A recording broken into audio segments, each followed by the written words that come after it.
गणपति बप्पा मोरया।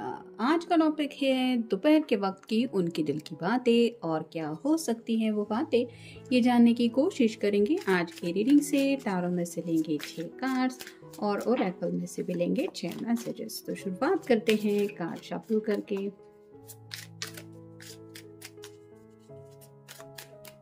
नए चैनल पे भी सुबह रीडिंग अपलोड हो चुका है।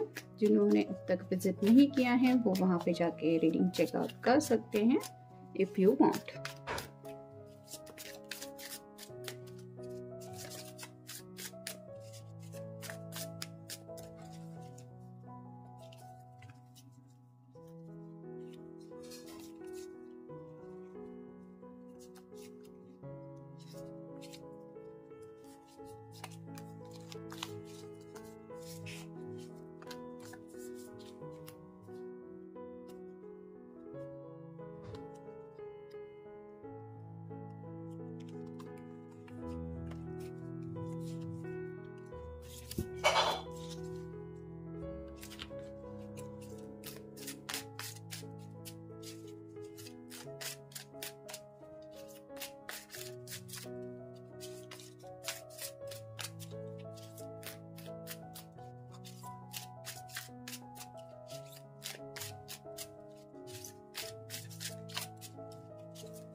पहला जो कार्ड है वो है द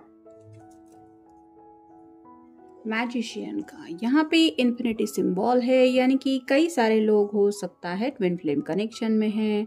ये पर्सन सोच रहा है या सोच रही है इसकी मर्जी के मुताबिक चीज़ें ज़िंदगी में कब होगी। यानी कि सॉर्ड है जो रिप्रेजेंट करती है कम्युनिकेशन को, उसका सिरा नीचे की तरफ है जो बता रहा है कि शायद बातचीत नहीं हो रही है।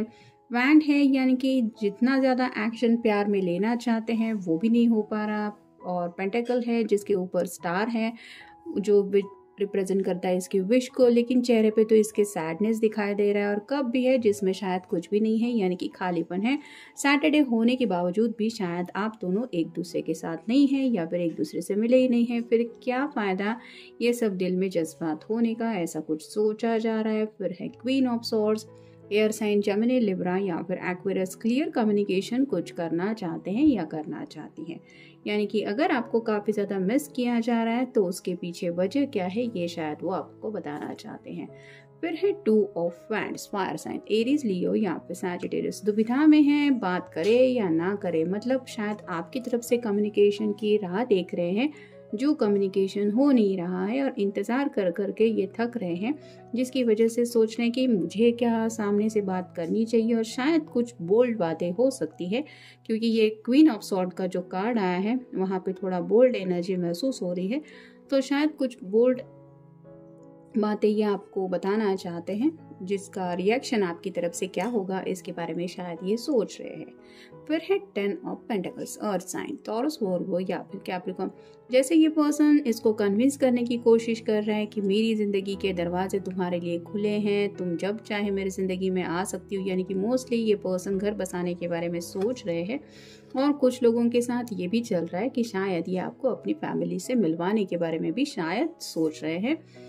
अगर आप ऑलरेडी उनसे मिल चुके हैं तो हो सकता है इनकी फैमिली में राइट नाउ आपको लेके कुछ डिस्कशन कर चल रहा है। फिर है 7 of wands, fire sign Aries, Leo या फिर सैजिटेरियस।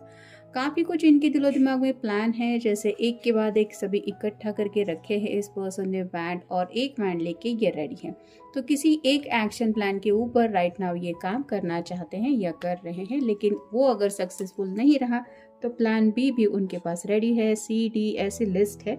मतलब किसी भी एंगल से ये पर्सन शायद अब पीछे हटने वाले नहीं हैं। जो कुछ भी उन्होंने सोचा है वो बातें वो हासिल करके ही रहेंगे। और फाइनल कार्ड है 6 of wands, fire sign Aries, Leo या फिर सैजिटेरियस। ये कार्ड ही बता रहा है सेक्सुअल एनर्जी काफ़ी ज़्यादा इस पर्सन के दिलो दिमाग में है। सैटरडे संडे है। कुछ लोगों को ऐसा होता है कि वो वर्किंग डेज होते हैं तब तो बात बन जाती है, काम में काफ़ी ज़्यादा इंसान बिजी रहता है। लेकिन जब बात आती है छुट्टियों की, बाकी लोग अपने अपनी फैमिली के साथ बिजी रहते हैं। जो मैरिड कपल हैं वो मूवी देखने जाते हैं, ज़िंदगी एंजॉय करने के लिए यहाँ वहाँ घूमना फिरना, अपनी अपनी एक लाइफस्टाइल होती है। और इस पर्सन को कहीं ना कहीं लग रहा है कि मेरी ज़िंदगी में क्या चल रहा है। अगर इन्होंने आपसे कमिटमेंट दिया है या आपसे कमिटमेंट मांगा है तो उस बात को लेके भी ये सोच रहे हैं कि क्या करना चाहिए। फिर है time to be in charge.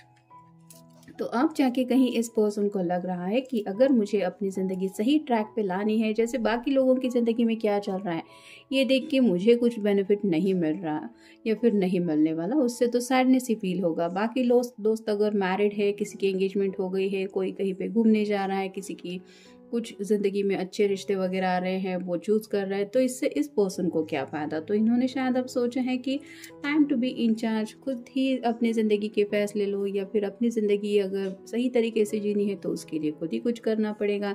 आपसे भी उम्मीद करने से उन्हें क्या मिलेगा। अगर ये खुद अपनी उम्मीद आपकी उम्मीद पे खरे नहीं उतर रहे तो फिर है चेंज इज़ कमिंग। तो ज़िंदगी में बदलाव चाहते हैं, यानी कि अगर आप दोनों अभी तक सिर्फ रोमांटिक एनर्जी में ही कनेक्टेड हैं तो हो सकता है कुछ लोगों के साथ ये पर्सन सेक्सुअल एनर्जी में कनेक्ट होने के बारे में भी सोच रहे हैं, जिसकी वजह से शायद शादी ब्याह के ख्याल इनके दिलो दिमाग में बहुत ज़्यादा आ रहे हैं। और इसीलिए शायद ये सोच रहे हैं, अगर कुछ लोगों ने घर वालों से नहीं मिलाया है तो इन्हें लगता है कि अब वक्त आ गया है कि अपने पर्सन को घर वालों से मिलाना चाहिए। फिर है यू कांट नो एवरीथिंग। उन्हें ऐसा लगता है कि क्या पता घर वाले इजीली मान जाएं, हमें सब कुछ थोड़ी ना पता होता है, हम अजम्पशन करते रहते हैं, ये मिलाएंगे फिर उनका ऐसा रिएक्शन होगा, वो हो सकता है। तो ऐसा ही सोच रहे हैं, यानी कि शायद मैं गलत भी हो सकता हूँ, ऐसा शायद खुद को समझा रहे हैं। और कुछ लोगों के साथ ये भी है कि मतलब पहले अगर घर वाले नाराज़ थे तो अभी भी वो नाराज़ ही रहेंगे, ऐसा थोड़ी रहे। अभी अगर थोड़ा वक्त बीत गया है और फिर से ये बात छेड़ देंगे तो क्या पता उनका रिएक्शन बदल भी सकता है। फिर है मैजिक इज़ इनसाइड यू। तो अपनी ज़िंदगी में कुछ बदलाव चाहते हैं, लेकिन बातें यूं ही तो नहीं होगी, जिसके लिए खुद को प्रिपेयर करना पड़ेगा। यानी कि हैप्पीनेस तभी मिल पाएगा जब ये खुद की तरफ से कोई एक्शन लेंगे और अपने अंदर जो जो ये खूबियों को देखते हैं कि मैं ये भी कर सकता हूँ, वो भी कर सकता हूँ, तो ये सब कुछ शायद वो कर सकते हैं। लेकिन इस इमेजिनेशन से उन्हें बाहर आके एक्शन प्लान के ऊपर उतरना पड़ेगा। जैसे यहाँ पे 7 ऑफ वांड्स इस पर्सन ने इकट्ठा करके रखे हैं।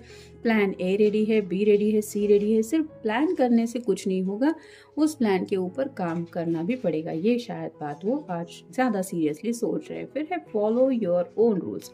तो अब तक शायद ये पर्सन घर वालों की मर्जी संभाल रहे थे, शायद बाकी सब लोग क्या कहेंगे, गॉसिप से बचना है, ये सब शायद सोच रहे थे। लेकिन अब इन्होंने सोचा है मेरी ज़िंदगी है, मैं अपनी मर्जी से अपने बनाए रूल्स के मुताबिक ज़िंदगी में आगे बढ़ूंगा। मतलब अगर किसी को किसी से शादी करनी है तो ये पर्सन शायद सोच रहे हैं कि मैं शादी करूंगा या करूंगी। और किसी को अगर सीरियसली कमिटमेंट नहीं देनी है और घर वाले फिर भी इसका घर बसाने के बारे में सोच रहे हैं तो ये पर्सन सोच रहा है कि नहीं, मेरे लिए कोई रूल्स नहीं है, मैं सिर्फ अपने रूल्स के मुताबिक ही ज़िंदगी जीऊँगा।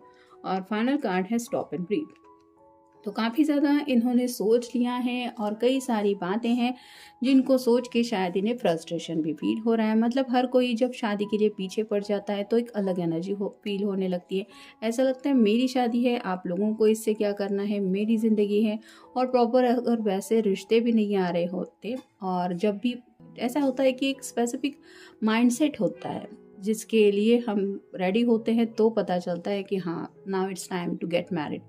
लेकिन वो जब तक माइंड से या हार्ट से हम फील नहीं करते तब तक किसी की भी बातें बुरी लगती है, या फिर ऐसा लगता है कि ये क्यों लोग इरिटेट कर रहे हैं। तो वैसा ही ये पर्सन सोच रहे हैं कि मुझे थोड़ा रिलैक्स होना है और खुले माइंड से सोचना है। मतलब काफ़ी ज़्यादा अगर ये पर्सन माइंड में स्टक हो चुके हैं, सोच सोच के परेशान हो चुके हैं, तो ये यही सोच रहे हैं कि आज बस हुआ, ना मुझे अपने पर्सन के बारे में सोचना है, ना घर वालों के बारे में सोचना है, ना काम के बारे में सोचना है। मुझे बस अपनी ज़िंदगी के या फिर मुझे क्या चाहिए इसके बारे में सोचना है, और वो भी जैसे मैं चाहता हूँ वैसे अगर कुछ होने वाला है तो इस तरह की कुछ एनर्जी में है। ऑब्वियसली पहला ही कार्ड आया है मैजिशियन का, तो थोड़ा सा अकेलापन ज़्यादा महसूस हो रहा है। इसकी वजह से कुछ लोग शायद किसी के ऊपर नाराज़ भी हो सकते हैं, और इसी गुस्से की वजह से भी वो सोच रहे हैं कि आफ्टर ऑल अकेले आए थे, अकेले जाना है सबको, तो क्यों ना अपनी ज़िंदगी की बागडोर अपने खुद के हाथ में ले ले और खुद ही फैसलों के ऊपर काम करे। तो ऐसी एनर्जी में कुछ सोचा जा रहा है। तो ये था आज का रीडिंग। मिलेंगे नेक्स्ट रीडिंग में।